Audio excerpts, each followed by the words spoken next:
Assalamualaikum warahmatullahi wabarakatuh. Saya Salsa Beatrice Taning Ati dari kelas PIA semester 1 akan menyelesaikan tugas mata pelajaran Sejarah Peradaban Islam. Baik, yang pertama saya akan menjelaskan tentang keberhasilan Islam di Eropa.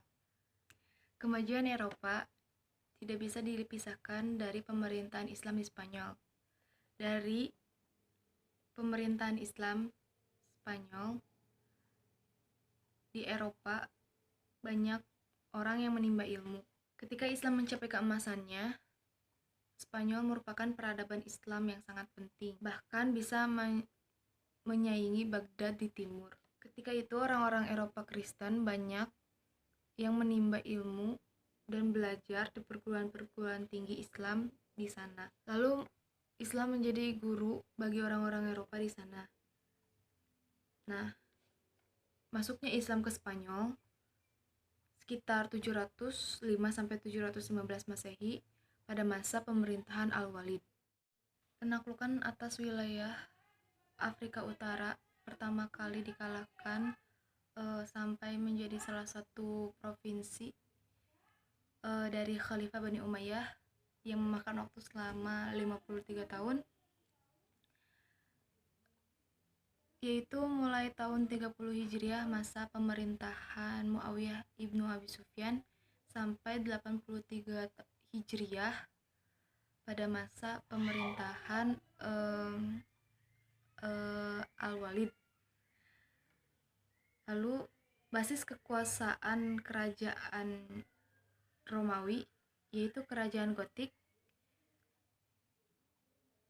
sering menghasut penduduknya agar membuat kerusuhan dan menentang kekuasaan Islam pada saat itu. Lalu pahlawan Islam yang dapat dikatakan paling berjasa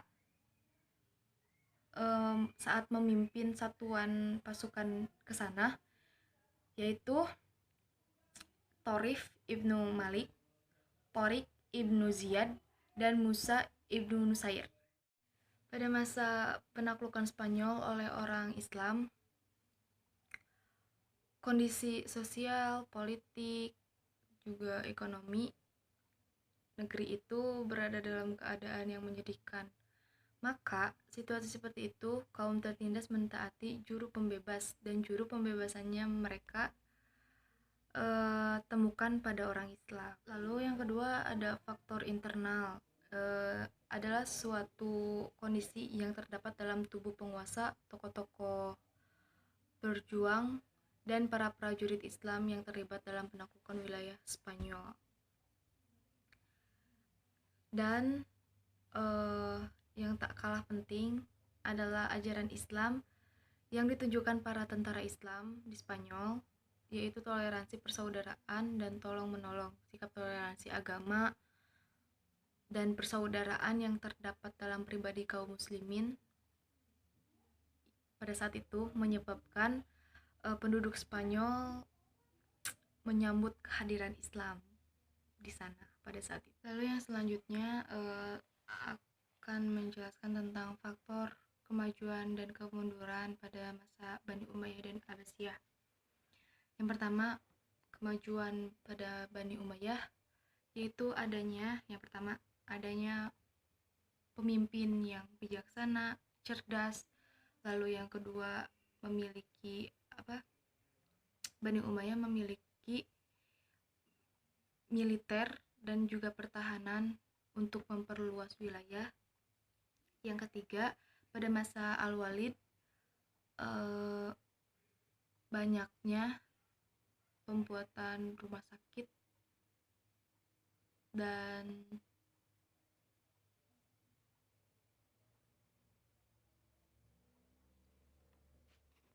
banyaknya dibangun masjid dan rumah sakit. Lalu selanjutnya pada masa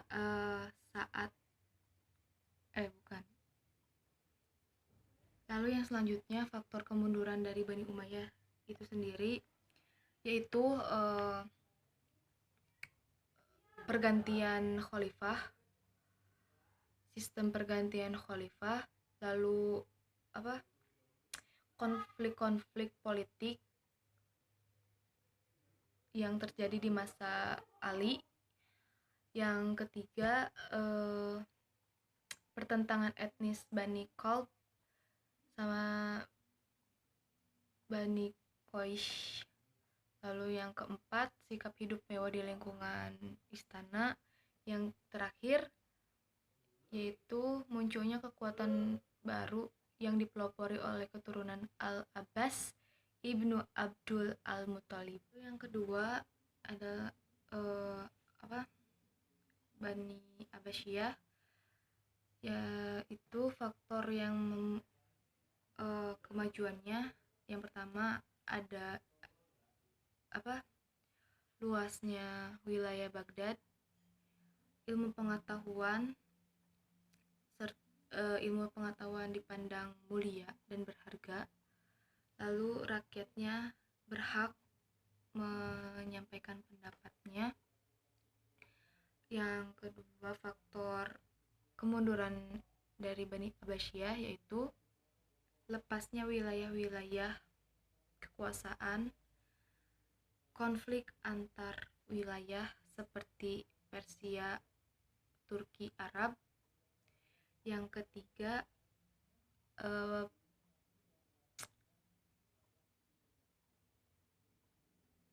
adanya serangan dari bangsa Mongol. Juga adanya konflik-konflik aliran seperti Mu'tazilah dan Asy'ariyah. Lalu yang selanjutnya adalah hikmah yang dapat diambil dari kerajaan Utsmani, Safawi dan Mughal adalah ketika kita ingin mencapai sesuatu, ingin mencapai keberhasilan, itu emang gak mudah, banyak prosesnya, tantangannya, dan pasti ada kesulitannya. Maka dari itu, teruslah berusaha, berdoa, dan jangan lupa untuk selalu bersyukur dengan apa yang kita punya, dan terus semangat, pasti akan membuahkan hasil. Yang paling diutamain doa dan usaha, karena untuk mencapai sesuatu itu kan gak mudah.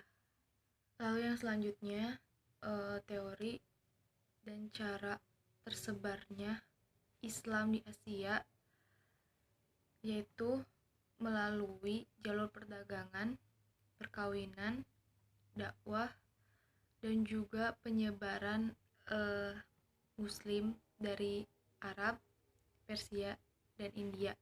Diakui oleh banyak pengamat termasuk oleh Thomas W. Arnold.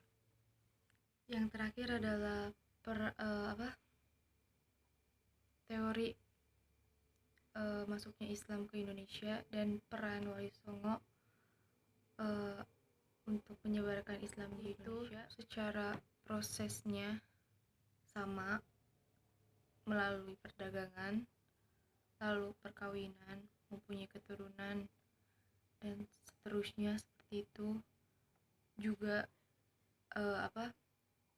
saling dakwah gitu kan. Lalu peranan Wali Songo di Indonesia dalam penyebaran Islam itu sangat berpengaruh. Soalnya proses Islam di Indonesia tidak terlepas dari namanya